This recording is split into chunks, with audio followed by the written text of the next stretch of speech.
بسم الله الرحمن الرحيم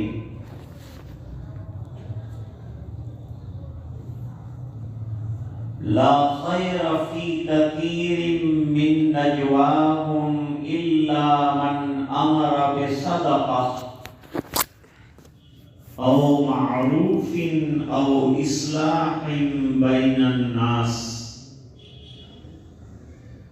ومن يفعل ذلك ابتغاء مرضات الله فسوف نؤتيه أجرا عظيما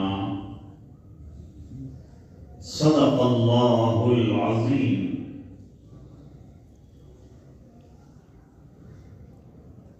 وقال النبي صلى الله عليه وسلم خير الناس من ينفع الناس أو كما قال عليه الصلاة والتسليم. وصدق رسوله النبي الأمي الكريم. اللهم صل على سيدنا محمد وعلى آل سيدنا محمد وبارك وسلم.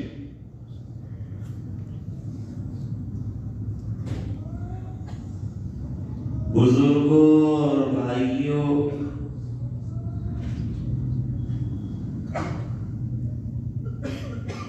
اور میرے نوجوان دوستوں،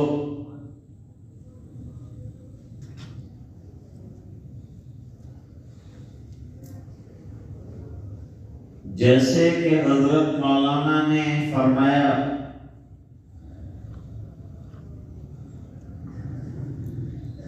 آج کا یہ پروگرام کامیاب چیریٹیبل ٹرسٹ کی طرف سے منعقد کیا گیا ہے۔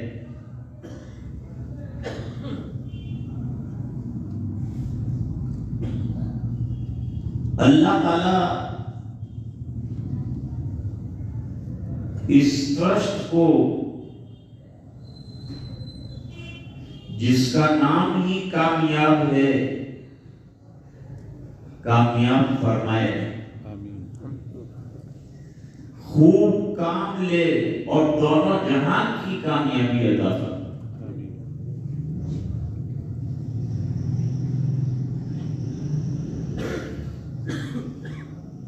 بڑا مبارک کام ہے، بڑا اچھا عمل۔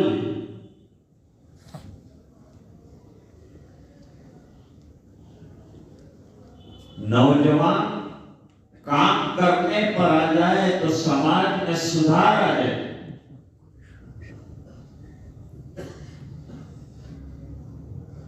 حضرت مولانا نثار صاحب نے فرمایا کہ یہ ٹرسٹ ملی، دینی، سماجی اور وفاقی کاموں میں لگا ہوا ہے، اور خدمت خلق میں لگا ہوا ہے، اللہ کے بندوں کی خدمت میں لگا ہوا ہے۔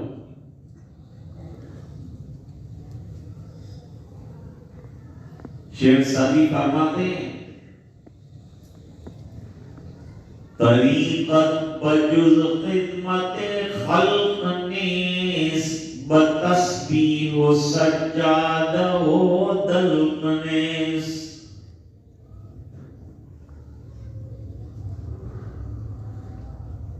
یہ جو مشیقت ہے، بزرگی ہے، دینداری ہے، یہ خالی تسبیح گھماتے رہنے کا نام نہیں ہے، بلکہ خدمت خلق کا نام طریقت ہے۔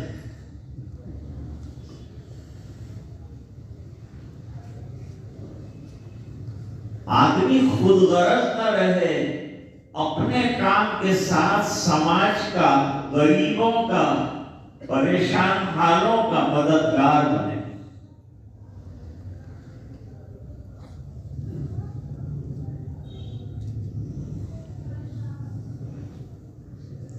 انسان کی زندگی میں خود غرضی نہ ہو، بلکہ اس کے اندر جذبہ ہو کہ تیری ذات سے میں جتنا لوگوں کو فائدہ پہنچا سکتا ہوں پہنچا دوں۔ اللہ تعالیٰ ایسا فائدہ پہنچانے والوں کو محروم نہیں کرتا، دنیا آخرت میں ان کو نوازتے ہیں، دیتے ہیں۔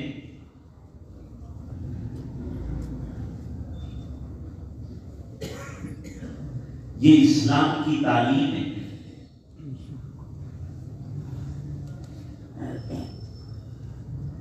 اس لیے شاعر نے کہا ہے، خدا رحمت کرتا نہیں اس بشر پر،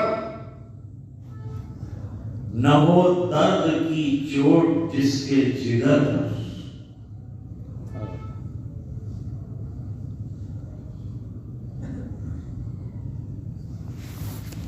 اس لیے اقبال نے کہا، درد دل کے واسطے پیدا کیا انسان کو، ورنہ طاعت کے لیے کچھ کم نہ تھے کروبیاں۔ کروبیاں فرشتوں کو کہتے۔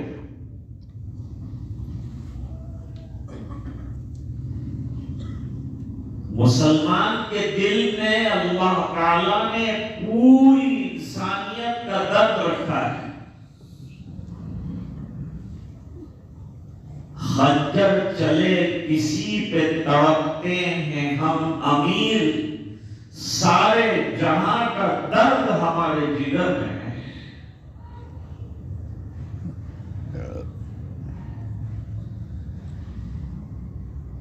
جب نبی کریم صلی اللہ علیہ وسلم کو غار حرا میں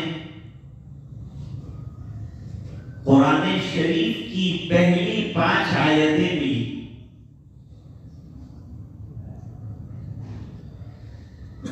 اقرأ باسم ربک الذی خلق، خلق الانسان من علق، اقرأ وربک الاکرم الذی علم بالقلم، علم الانسان ما لم یعلم۔ یہ 5 آیتیں سرکار سینے میں لے کر گھر تشریف لائے۔ یہ آیتیں سینے میں پیوست کرنے کے لیے جبریل علیہ السلام نے 3 مرتبہ حضور کو دبوچا۔ سرکار پر گھبراہٹ تاری ہو گئی، پسینہ پسینہ ہو گئے، اور سمجھ گئے کہ اب بہت بڑی ذمہ داری میرے سر پر آنے والی ہے، میرے کندھوں پر آنے والی ہے، بڑی رسپانسبلٹی آنے والی ہے، پوری ملت کو سمجھانے کی۔ یہ قرآن کریم پورے عالم کے لیے آیا۔ لوگ یہ سمجھتے ہیں کہ قرآن مسلمانوں کا ہے، خالی مسلمانوں کا نہیں ہے، قرآن پورے عالم کے لیے آیا ہے۔ ہر ایک کو ہدایت کی طرف بلاتا ہے، جنت کی طرف بلاتا ہے، راہ راست کی طرف بلاتا ہے قرآن کریم۔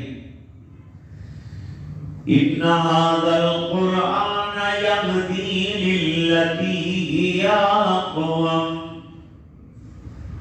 ويبشر المؤمنين الذين يعملون الصالحات أن لهم أجرا كبيرا۔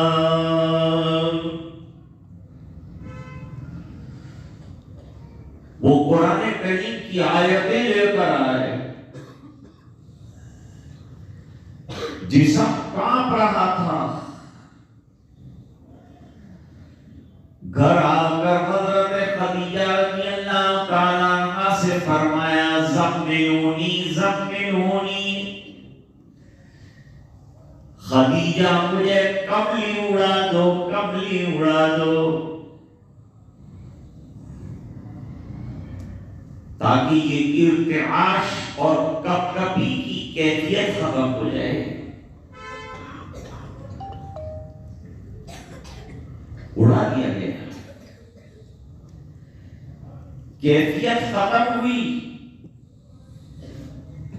حضور پاک صلی اللہ علیہ وسلم نے اپنی رفیق حیات کیسی ہونی چاہیے، رفیق حیات کے سامنے پورا ماجرا بیان کیا،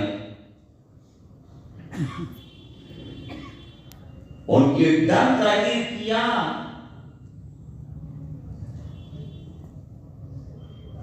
کہ میں کہیں ہلاک نہ ہو جاؤں، اتنی بڑی ذمہ داری کیسے اٹھاؤں گا، پوری امت کو دین کی دعوت دینی، مجھے ڈر ہے کہ میں یہ بوجھ برداشت نہ کر سکوں گا، مر جاؤں۔ حضرت خدیجہ بڑی باوفا بیوی،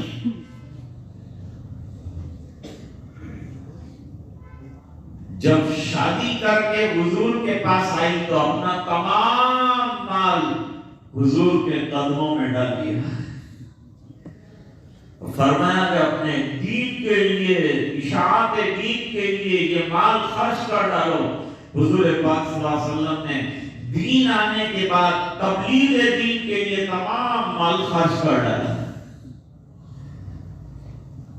اور حضرت خدیجہ خوش ہوئی کہ میرا مال کام آ گیا۔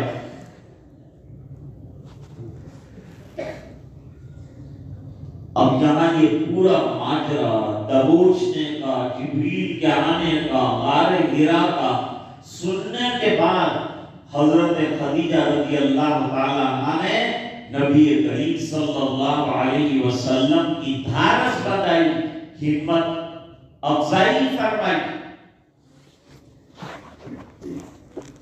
کیا الفاظ اختیار کیے، کیا الفاظ کرے، وہ بخاری شریف میں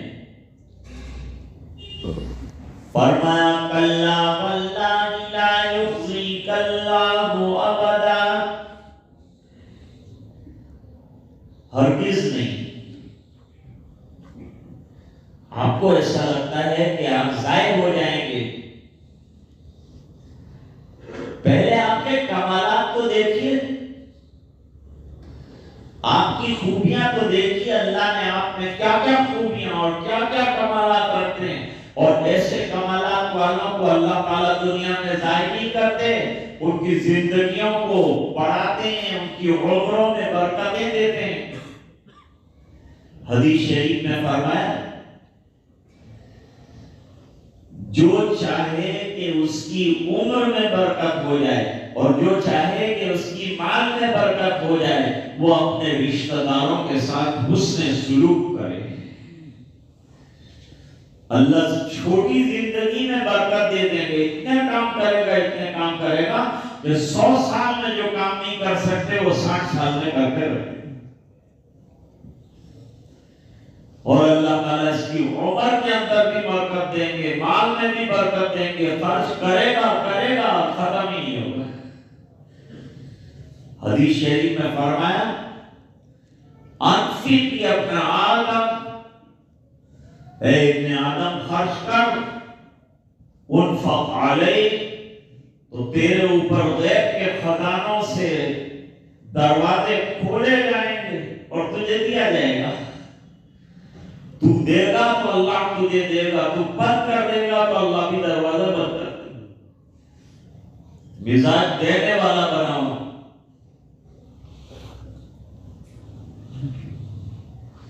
آج ہی بخاری شریف میں حدیث آئی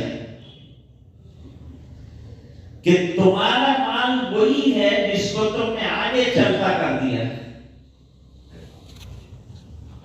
آگے چلتا کر دیا، یعنی اپنی آخرت کا ذخیرہ بنایا، مدرسوں میں لگایا، مسجد میں لگایا، اپنی اولاد کی دینی تعلیم و تربیت میں لگایا، تبلیغ میں لگایا، اللہ کے راستے میں لگایا. یہ جو مال خرچ ہو گیا یہ تمہارا ہے، اور جو تم نے کھا لیا وہ تمہارا ہے، اور جو چھوڑ گئے وہ لڑنے کے لیے. اب رشتہ دار لڑیں گے، یہ میرا، وہ میرا، یہ اتنا میرا، اتنا میرا، وہ لڑ رہے. کیوں بھائی اتنی مال پر محنت کرتے ہو کہ رشتہ دار لڑے اور ہم کو کچھ نہ ملے؟ اتنا کماؤ کہ خود کھاؤ اور اللہ کے راستے میں خرچ کر ڈالو، بس ہو گئی. باقی جو آئیں گے وہ اپنا کھائیں گے، اللہ نے ان کو دان دیے ہیں تو روزی بھی اللہ دیں گے. ہم کو پورے سنسار کا جھمیلا لے کر چلنے کو نہیں کہا ہے. انسان کی مالی امیدیں اور تمنائیں پوری نہیں ہوتی، اور جب تمنائیں دنیا کے حاصل کرنے کے لیے بڑھ جاتی ہیں تو دل سخت ہو جاتے ہیں. عبادت میں دل نہیں لگتا، قرآن میں دل نہیں لگتا، ذکر میں دل نہیں لگتا، کیونکہ دنیا پر نظر ہے، اللہ کی رحمتوں پر نظر نہیں. فَطَالَ عَلَيْهِمُ الْأَمَدُ فَقَسَتْ قُلُوبُهُمْ. جب ان کی تمنائیں طویل ہو گئیں تو ان کے دل سخت ہو گئے. ایک حدیث شریف کیا خوب ہے، نبی کریم صلی اللہ علیہ وسلم نے فرمایا دو لالچی ایسے ہیں کہ ان کا پیٹ کبھی بھرتا نہیں، قبر کی مٹی ان کا پیٹ بھرتی ہے. منہومان لا یشبعان، دو لالچی کبھی شکم سیر نہیں ہوتے. ایک منہوم العلم، ایک علم کا طلبگار، ہر جگہ سے اور ہر وقت علم کی طلب میں اور جستجو میں رہتا ہے رات دن، بڑھاپے میں، جوانی میں، اندھیروں میں، اجالوں میں، خلوتوں میں، جلوتوں میں. اور دوسرا لالچی وہ ہے جو مال کا طلبگار ہے. اللہ والے بھی مال رکھتے ہیں لیکن مال کی پرواہ نہیں رکھتے. ملا تو ملا، نہیں ملا تو کوئی بات نہیں، مال کی لالچ نہیں رکھتے. دنیا میں وہ دنیا کا طلبگار نہیں ہوں، دنیا میں وہ دنیا کا طلبگار نہیں ہوں، بازار سے گزرا ہوں خریدار نہیں ہوں.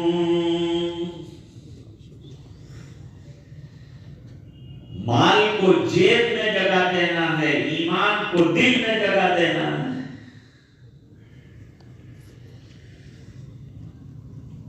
اس لیے فرمایا کہ بہت بڑی تعداد اور مقدار میں مال ہے وہ مالدار نہیں ہے. لیس الغنا غنى المال ولكن الغنى غنى النفس. جو نفس کا غنی ہے وہ حقیقت میں عند اللہ مالدار ہے، جس کی دوسروں کے مال پر نظر نہیں. تو عرض کر رہا تھا کہ مال وہی ہے جس کو ہم نے آگے چلتا کر دیا، خیر کے کاموں میں استعمال کرنا. حضرت خدیجہ رضی اللہ تعالی عنہا نے اپنا مال نبی پہ خرچ کر ڈالا. وَوَجَدَكَ عَائِلًا فَأَغْنَىٰ. اللہ فرماتے ہیں نبی آپ کو عیالدار اور غریب پایا تو ایسی عورت سے نکاح کرا دیا جو مالدار تھی، جس نے اپنا تمام مال تیرے قدمے میں ڈال کر تجھے مالدار کر دیا. یہ حضرت خدیجہ کا عالم. مفسرین نے لکھا بمال خدیجہ رضی اللہ تعالی عنہ دھارس بتا رہی ہے رفیق حیات وہ ہو کہ حوصلے نہ توڑے، شوہر کے حوصلے بلند کرے.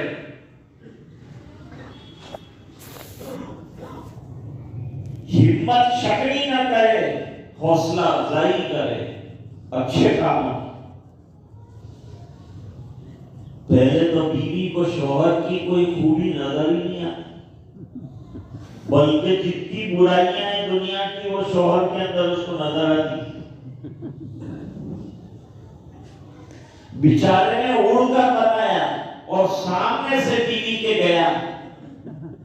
شام کو بیوی نے تذکرہ کیا کہ ایسے ہوتے ہیں شوہر اور اللہ والے کہ آسمان میں اور ہوا میں اڑتے ہیں. کہا میں بیوی میں وہ نہیں تھا اسی لیے ٹیڑے ٹیڑے اڑتے تھے.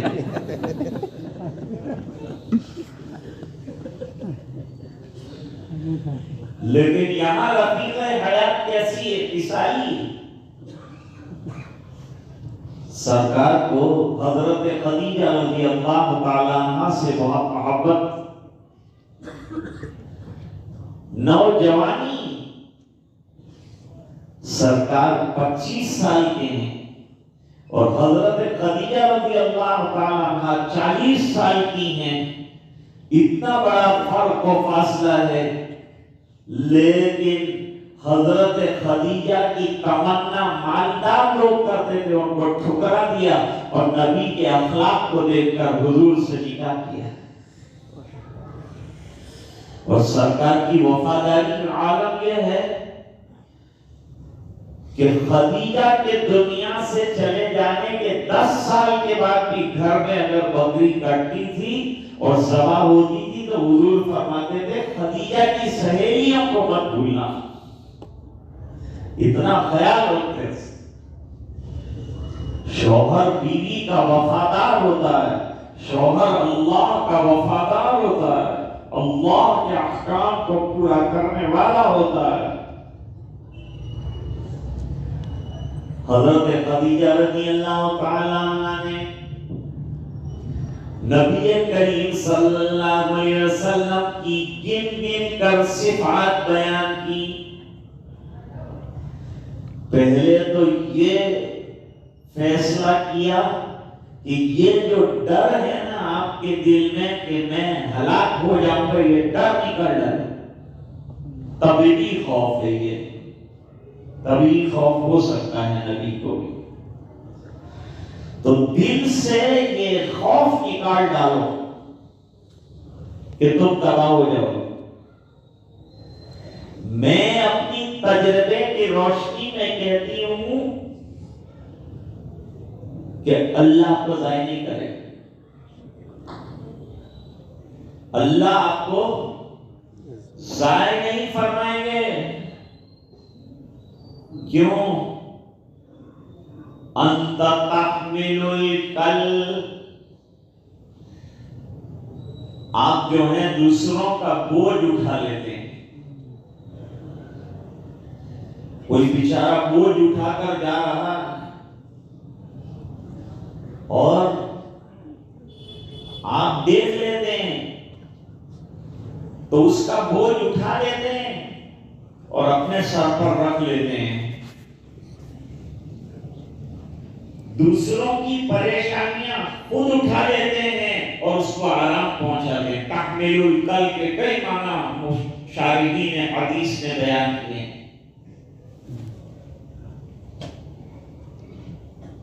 وَتَقْسِبُ الْمَعْدُومِ، اور جو بالکل نادار، مفلس اور کنگال ہوتا ہے اس کو لوگوں کے پاس سے پیسے جمع کر کے اس کے جیب میں ڈالتے ہیں کہ لے تیرا گھر چلا. یتیموں کا خیال رکھنا، بیواؤں کا خیال رکھنا بڑے ثواب کا کام ہے، بڑے اجر کا کام ہے۔ بیواؤں کی ہمدردی کرنے والا ایسا ہے جیسے مجاہد فی سبیل اللہ، جو ثواب اللہ کے راستے میں چلنے پر اللہ دیتے ہیں، وہ بیواؤں کی مدد کرنے والے کو اللہ دیتے ہیں۔ اور سرکار بیواؤں کے مددگار تقسیم المعدوم۔ نمبر 3 وَتَقْرِي الضَّيْفِ، اور مہمان نوازی کرنے۔ عرب میں مہمان نوازی عام تھی، اور سرکار کی مہمان نوازی کا کیا کہنا، بڑے مہمان نوازے آپ، اکیلے کھانا نہیں کھاتے، کسی نہ کسی کو ساتھ دسترخوان پر لے کر کھانا بیٹھتے ہیں۔ آج الحمدللہ شام کو حاضری ہوئی جھالود میں، تو حضرت مولانا اور مولانا نثار صاحب نوجوانوں کو لے کر وہاں راستے پر تشریف لائے، اور نوجوانوں نے استقبال کیا، محلے میں استقبال کیا، گھر میں استقبال کیا، اور استقبال کے بعد بہترین مہمان نوازی فرمائی۔ یہ نوجوانوں کو مبارک ہو، یہ مہمان نوازی کرنا، یہ سرکار والی صفت ہے۔ وَتُعِينُ عَلَى نَوَائِبِ الْحَقِّ، اور جہاں کوئی مظلوم روتا ہے، آہو بکا کرتا ہے، وہاں سرکار دوڑ جاتے ہیں، مظلوم کی مدد کرتے ہیں۔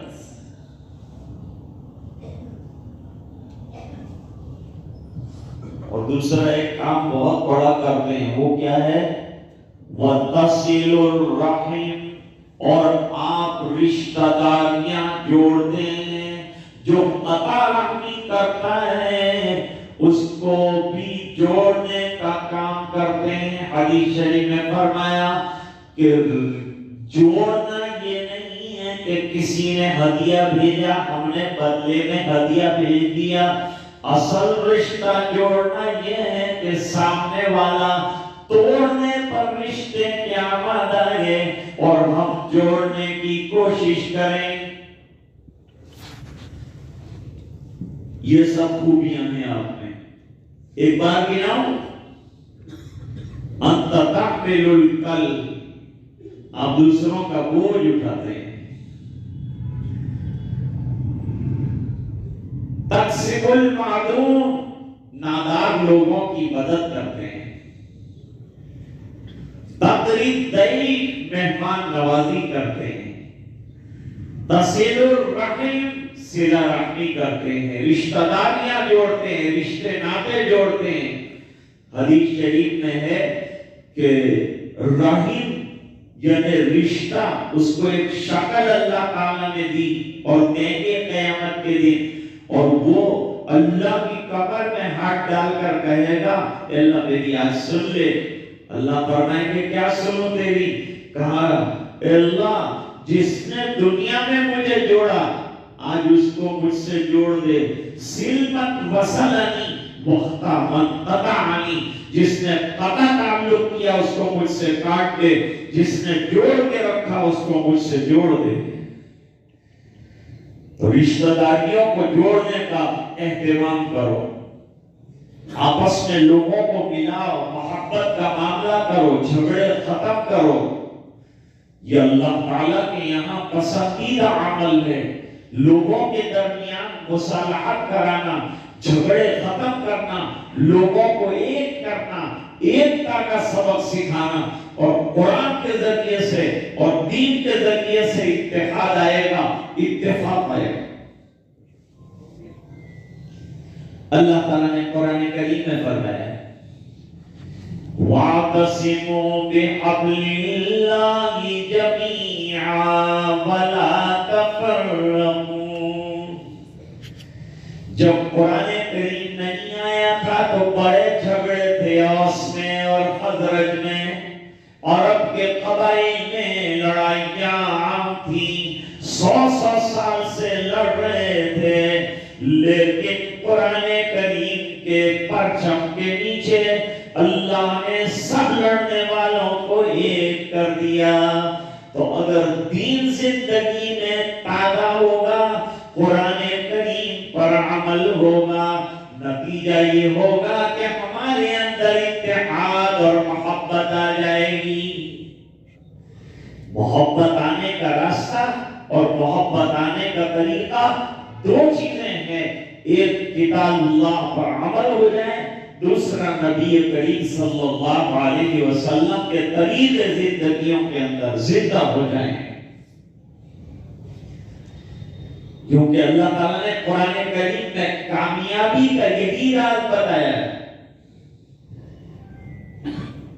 کامیاب چیریٹیبل والوں، اگر کامیاب ہونا چاہتے ہو تو نوجوان ہو آپ لوگ، قرآن کو تھام لو اور سنتوں کا اہتمام شروع کر دو۔ اللہ تعالیٰ آپ کے سب دنیاوی کاموں میں کامیابی عطا فرمائے۔ تو اللہ تعالیٰ ایسی صفات کے لوگوں کو ضائع نہیں کرتے، بلکہ اللہ تعالیٰ کی زندگیوں میں، ان کی عمروں میں، ان کے مال میں برکتیں دیتے ہیں۔ اور آپ لوگ جوان ہیں اور جوانوں نے بڑا کام کیا ہے، دین کے لیے بڑی قربانی۔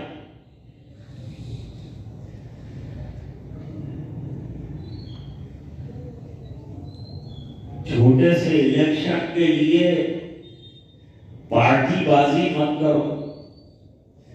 یہ سیاسی الیکشن تو کل ہیں، ختم ہو جائیں گے۔ ہم کو ہمیشہ رہنا ہے اور مل جل کر رہنا ہے اور ایک ہو کر رہنا ہے۔ ہم ایک صف میں نماز پڑھنے والے ہیں، ہم ایک قرآن پڑھنے والے ہیں، ہم ایک نبی کی اتباع کرنے والے ہیں۔ ہمارے اندر اتحاد ہونا چاہیے، دنیا کے نام پر اور سیاست کے نام پر جھگڑا نہیں ہونا چاہیے۔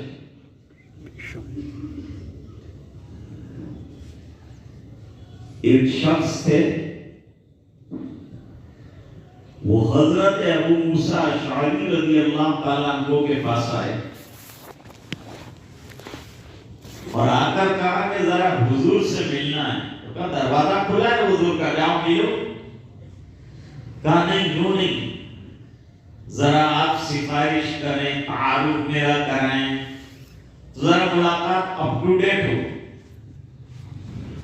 چلو سرکار سے تعارف کرانے میں کیا تکلف، چلتے گئے۔ الیکس چلے، کوئی حضور مسواک کر رہے تھے، مسواک بڑا اچھا عمل ہے۔ علماء نے لکھا مسواک کے 70 فائدے، there are 70 of the benefits in مسواک۔ مسواک کے اندر 70 فائدے۔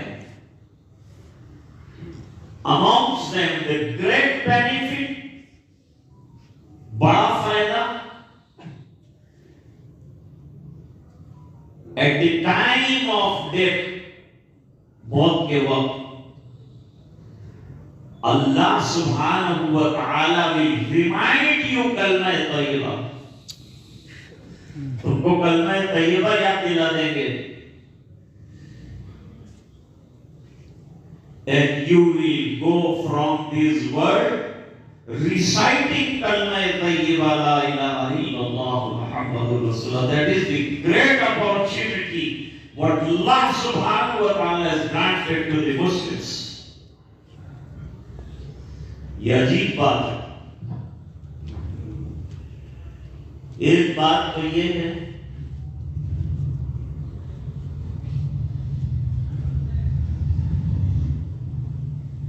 تو فرمایا مسواک کیا کرو۔ حضور مسواک کر رہے تھے۔ امت پر شفقت کی وجہ سے حضور نے مسواک کو فرض نہیں کیا، ورنہ حضور فرماتے ہیں کہ میں چاہتا تھا کہ ہر فرض نماز کے لیے مسواک کو فرض کر دوں، لیکن امت کی مشقت کا خیال آیا، اس وجہ سے نہیں کیا۔ اور میرے نبی کا لاسٹ عمل, the last عمل, what our Prophet, beloved Rasulullah sallallahu alaihi wasallam has done, that is miswak.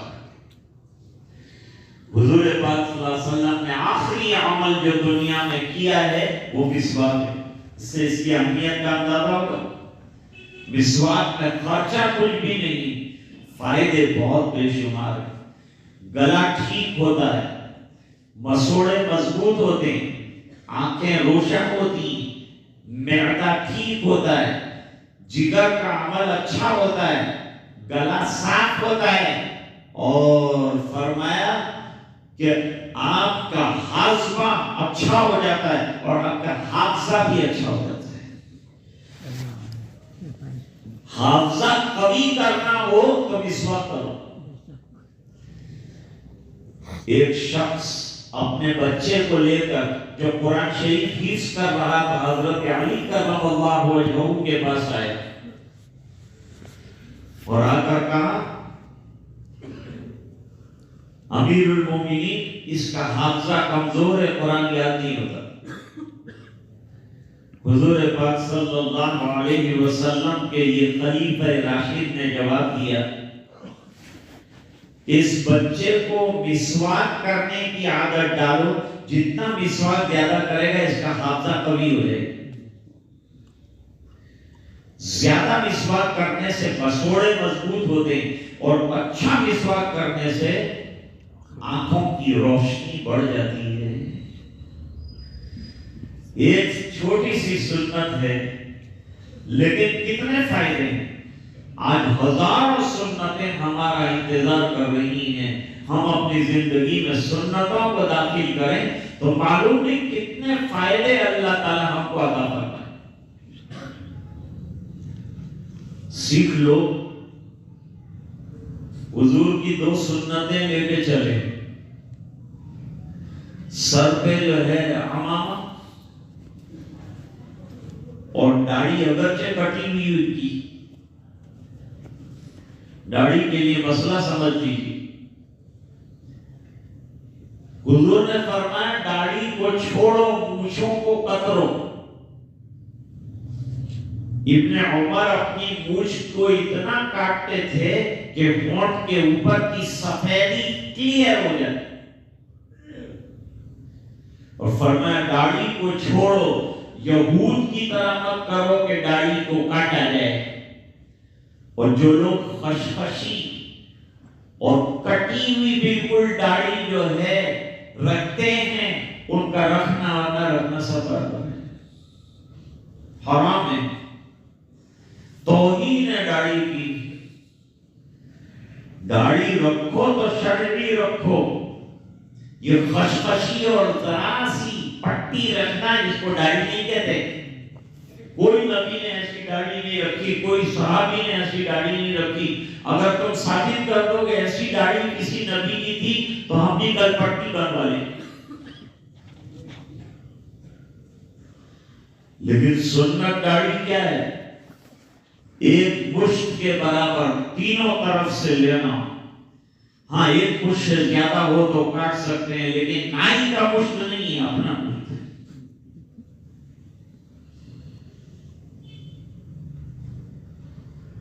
عرض کر رہا تھا کہ حضرت ابو موسیٰ کریم کو لے گئے. اس نے علیہ السلام کرنے کے بعد ایک دم سے بم پھوڑا. یوں کہا کہ حضور مجھے یمن کا گورنر بنا دیجیے.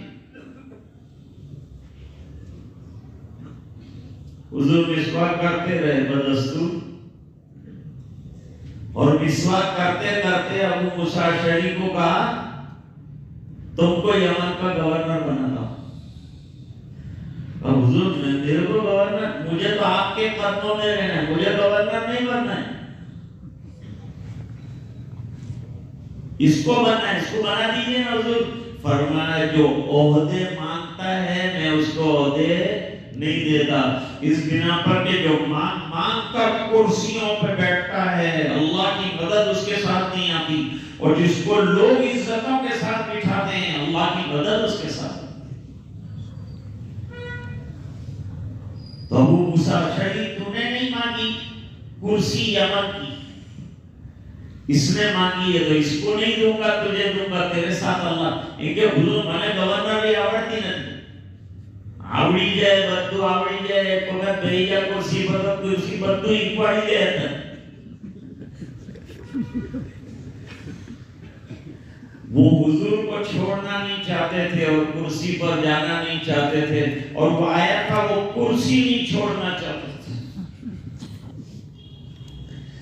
ہمارے خسر تھے وہ کہا کرتے تھے کہ بعض اللہ کے بندے دنیا میں ایسے ہیں کہ کرسیاں ان کا انتظار کرتی ہیں کہ کب یہ حضرت میرے اوپر بیٹھ جائے، اور کچھ لوگ وہ ہیں جو کرسی کا انتظار کرتے ہیں کہ کب مل جائے. ایک صاحب 2-3 ٹرم کے اندر الیکشن میں جیت گئے، مسلمان تھے. ان کو پوچھا کہ آپ کوئی ورد کرتے ہیں کیا؟ انہوں نے جواب دیا کہ آیت الکرسی کا ورد کرتا. تو پوچھا کہ آیت الکرسی میں کیا پڑھتے ہیں؟ تو کہا یا کرسی یا کرسی یا کرسی، اللہ نے مجھے کرسی دی.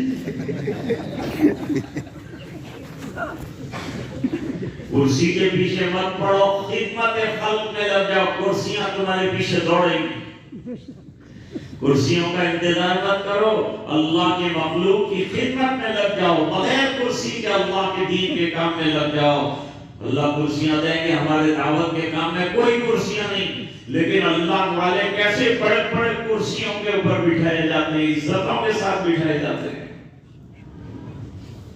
ہم نوجوان بیٹھے ہیں تو ایک واقعہ اور ذکر کروں گا نوجوانوں کے شوق کے لیے. نوجوان کیسا ہونا چاہیے؟ بخاری شریف میں آج کی روایت آئی، مدینے میں ایک نوجوان تھے، ان کا نام حارثہ ابن سراقہ. نوجوان تھے، شادی بھی نہیں ہوئی، نکاح بھی ہے. آج حضرت ایسے آئے ہیں تو مجھے لگا کہ نکاح ہوگا.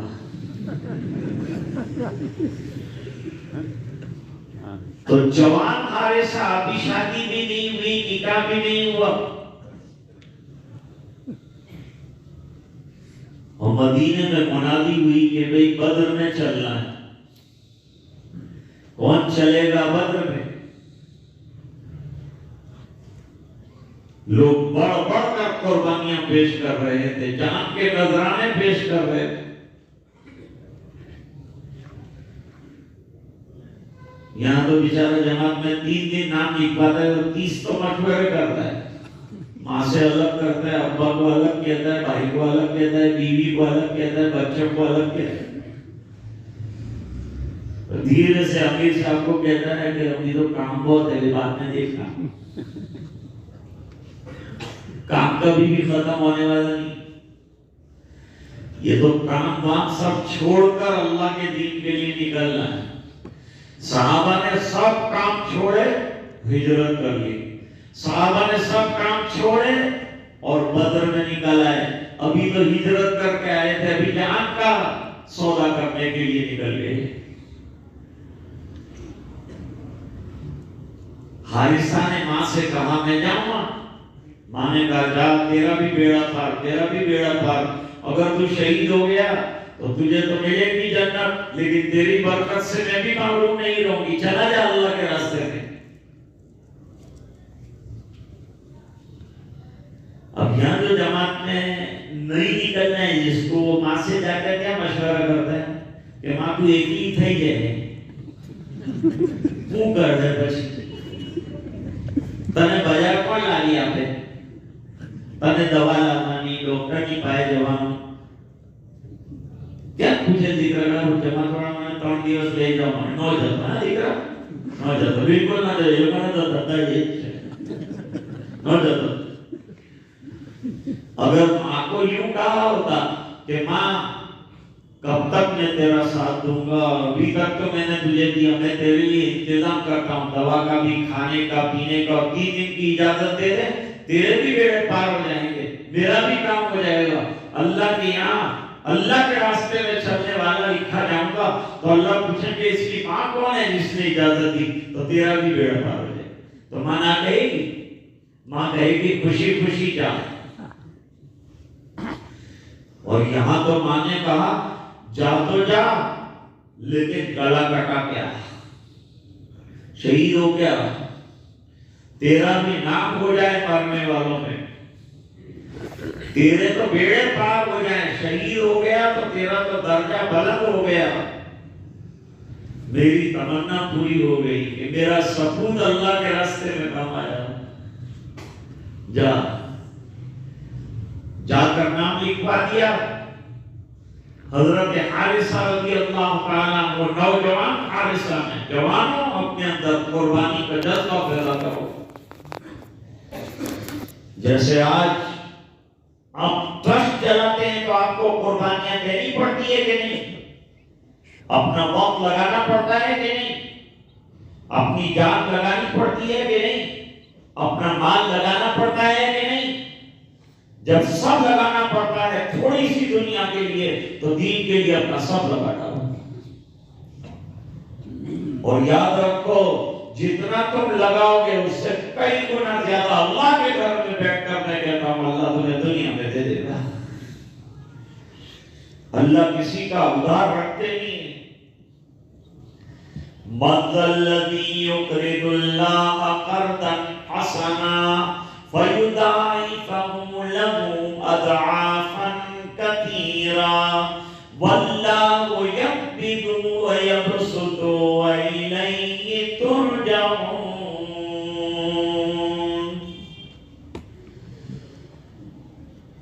اللہ کے راستے میں دینے کا مزاج بناؤ. جان بھی دو اللہ کے راستے میں، مال بھی دو اللہ کے راستے میں، پیسہ بھی لگاؤ اللہ کے راستے میں. نسلوں کی نسلیں کامیاب ہو جائیں گی.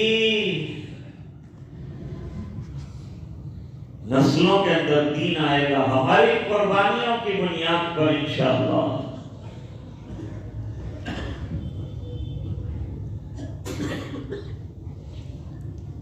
ازالت الخفان خلافت الخلفاء میں حضرت عثمان غنی رضی اللہ تعالیٰ عنہ کا واقعہ ذکر کیا. مدینے میں قحط سالی ہو گئی، اناج ختم ہو گیا، غلہ ختم. ویسے بھی عرب میں غلے کی کمی، سب ختم ہو گیا. حضرت عثمان بہت بڑے بیپاری ہیں غلے کے. مدینے کے باہر 300 اونٹ غلے سے لدے ہوئے کھڑے ہیں. بیپاری آئے سودا کرنا ہے. حضرت عثمان نے کہا کیا لو، کتنے میں سودا کرنا ہے؟ مال کتنے کا ہے؟ انہوں نے کہا مال 3 لاکھ روپے کا ہے. کتنے میں لوگے؟ کہا 6 لاکھ میں لیں گے. 3 لاکھ نفع 3 کے اوپر تو بہت تھوڑا نفع، اتنے میں تو نہیں بیچوں گا.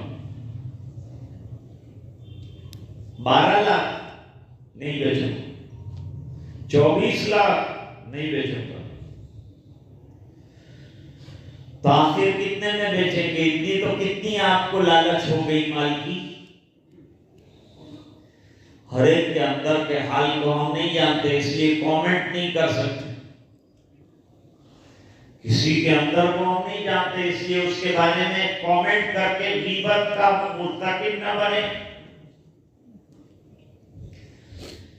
فرمایا علماء کی غیبت مت کیا کرو، تم غیبت کرنے کی وجہ سے جہنم میں چلے جاؤ گے، علماء جنت میں چلے جائیں گے.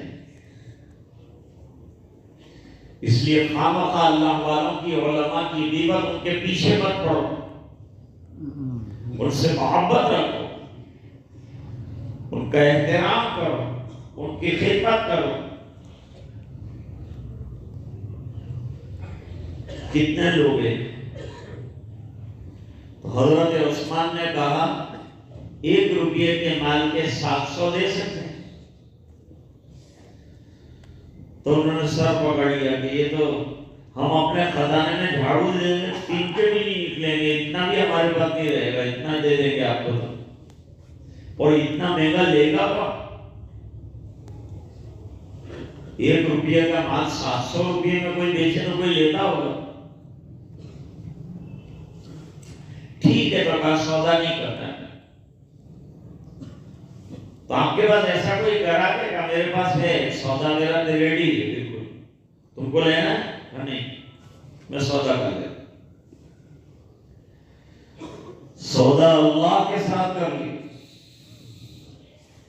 اللہ تعالیٰ قرآن میں فرماتے ہیں مثل الذین ينفقون اموالهم فی سبیل اللہ کمثل حبۃ انبتت 7 سنابل فی کل سنبلۃ 100 حبۃ واللہ یضاعف لمن یشاء واللہ واسع علیم۔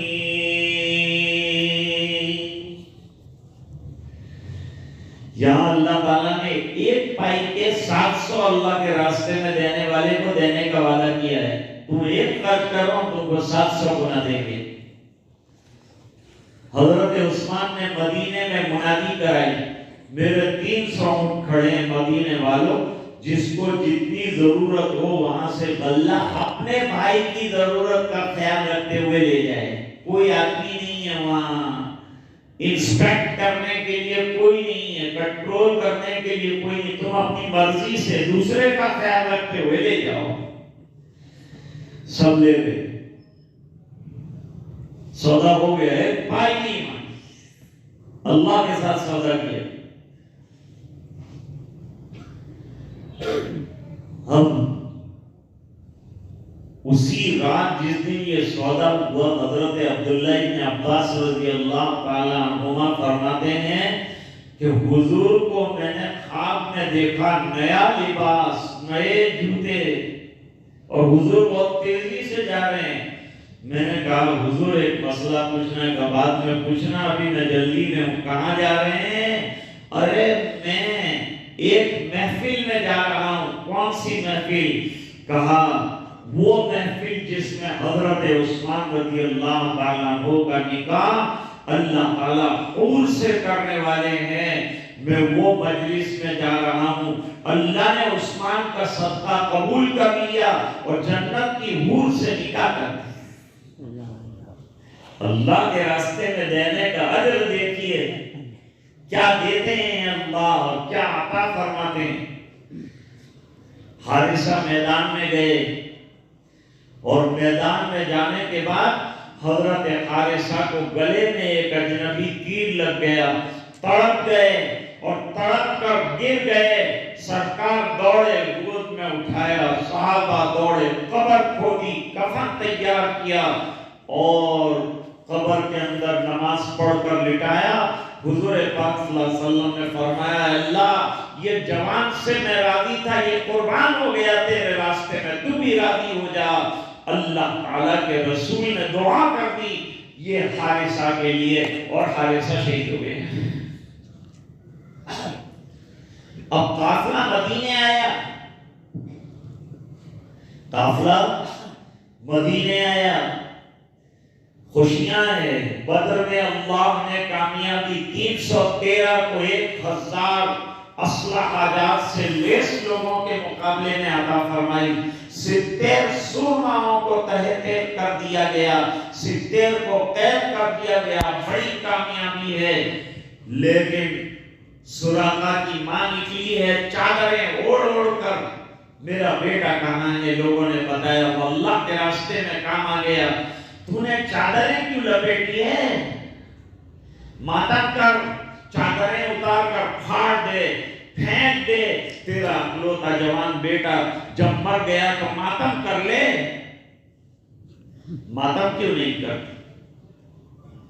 فرمایا اسلام نے آ کے ماتم کو منع کر دیا اور صبر کی تلقین کی ہے اسلام نے کہ ماتم مت کرو، کوئی انتقال کر جائے تو صبر کرو، تو میں صبر کروں گی۔ اور دوسری بات یہ ہے کہ میں نے چادریں اوڑھی ہے، تم کہتی ہو نا کہ چادریں کیوں اوڑھی ہے؟ چادر اس لیے اوڑھی ہے کہ میرا بیٹا مرا ہے، میری حیا زندہ ہے۔ ہر مسلمان عورت باحیا ہوتی ہے اور اس کو پردہ کرنا چاہیے، اس کے پاس برقع ہونا چاہیے، اس کے سر پہ دوپٹہ ہونا چاہیے، اس کے اندر حیا ہونی چاہیے۔ یہ اس کی علامت ہے۔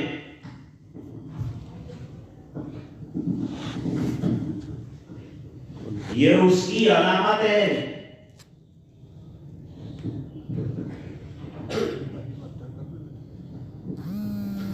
اب حضرت حارثہ تو شہید ہو گئے اور حضور پاک صلی اللہ علیہ وسلم دربار میں پہنچے، مسجد میں پہنچے، عورت بھی پیچھے پیچھے آئی، دربار رسول میں بیٹھ گئی، روئی اور کہا سرکار میرا بیٹا اللہ کے راستے میں کام آ گیا۔ میں آپ سے پوچھنا چاہتی ہوں، اتنی بڑی جوانی میں قربانی دی، تو یہ قربانی کو اللہ تعالیٰ نے منظور فرما کر جنت میں جگہ دی میرے بیٹے کو؟ فرمایا جنت چھوٹی نہیں ہے خاتون، جنت بہت وسیع ہے اور بہت بڑی ہے۔ اللہ تعالیٰ نے 100 جنتیں بنائی ہیں اور سب سے اعلیٰ درجے کی جنت جنت الفردوس ہے، اس کے اندر تیرے بیٹے کو اللہ نے جگہ عطا فرمائی۔ یہ ہے نوجوانوں کا کردار کے اندر قربانی کا جذبہ موجود ہے، دینے لینے کا جذبہ موجود ہے، اللہ کے راستے میں خرچ کرنے کا جذبہ موجود ہے۔ مجھے بتایا کہ دعوت کا کام ہو کہ سماج کا کام ہو، ہمارے نوجوان ہمیشہ پیش رہتے ہیں، آگے رہتے ہیں۔ اللہ تعالیٰ ان کی اس قربانی کو قبول فرمائے اور آج کے اجلاس کو بھی اللہ تعالیٰ اپنے فضل سے منظور و قبول فرمائے اور اللہ تعالیٰ آج کے اس پروگرام کو اپنی بارگاہ میں شرف قبولیت سے مالا مال فرمائے۔ مولانا نے بھی محنت کی، نوجوانوں نے بھی محنت کی اور اتنا بڑا مجمع اتنی سردی کے اندر جمع کیا۔ اللہ تعالیٰ حضرات کے آنے کو بے حد قبول فرمائے اور اچھی باتوں پر عمل کی توفیق عطا فرمائے۔ وآخر دعوانا ان الحمد للہ رب العالمین۔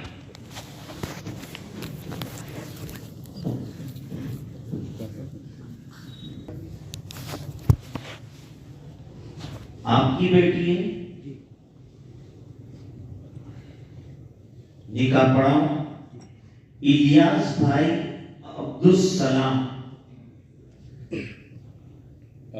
اور رضوان عبدالرحیم صاحب۔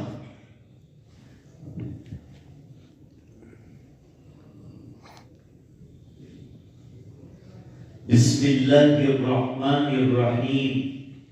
الحمد للہ نحمده ونستعینه ونستغفره ونؤمن به ونتوکل علیہ ونعوذ باللہ من شرور انفسنا ومن سیئات اعمالنا من يهده الله فلا مضل له ومن يضلل فلا هادي له ونشهد أن لا إله إلا الله وحده لا شريك له ونشهد أن سيدنا ومولانا محمدا عبده ورسوله أما بعد أعوذ بالله من الشيطان الرجيم بسم الله الرحمن الرحيم يا أيها الذين آمنوا اتقوا الله حق تقاته ولا تموتن إلا وأنتم مسلمون وقال الله تعالى يا أيها الناس اتقوا ربكم الذي خلقكم من نفس واحدة وخلق منها زوجها وبث منهما رجالا كثيرا ونساء واتقوا الله الذي تساءلون به والأرحام إن الله كان عليكم رقيبا وقال الله تعالى يا أيها الذين آمنوا اتقوا الله وقولوا قولا سديدا يصلح لكم أعمالكم ويغفر لكم ذنوبكم ومن يطع الله ورسوله فقد فاز فوزا عظيما عن النبي صلى الله عليه وسلم أنه قال 4 من سنن المرسلين التعطر والسواك والحياء والنكاح. وقال النبي صلى الله عليه وسلم يا معشر الشباب من استطاع منكم الباءة فليتزوج فإنه أغض للبصر وأحسن للفرج أو كما قال عليه الصلاة والسلام. سلیم بھائی حاجی اسحاق صاحب، آپ نے اپنی بیٹی عائشہ بانو کی ذات کو مہر طے فرمائی سونے کی چین نقد جس کی قیمت اندازاً 70,000 روپیہ یعنی 70,000 روپیے ہیں. یہ طے کرنے کے بعد آپ نے عقد کر دیا اپنی بیٹی عائشہ کا سہیل یوسف کوکا صاحب کے ساتھ. تو آپ نے اپنی بیٹی کو ان کے عقد میں دے دیا. اچھا جناب آپ سنیں کہ محترم سلیم بھائی نے اپنی دختر عائشہ بانو کی ذات کو آپ کے عقد اور نکاح میں دے دیا. آپ نے اس طرح سے کیا انہوں نے اپنے عقد میں اور نکاح میں منظور فرمائے؟ جی ہاں، میں نے اپنے نکاح میں قبول کیے. یوں کہیے نکاح تو ہاں بولو وہ قبیل تو ہاں. اب یہ پکا ہوا، ویلڈنگ پکی ہو گئی ہے. ہو جائے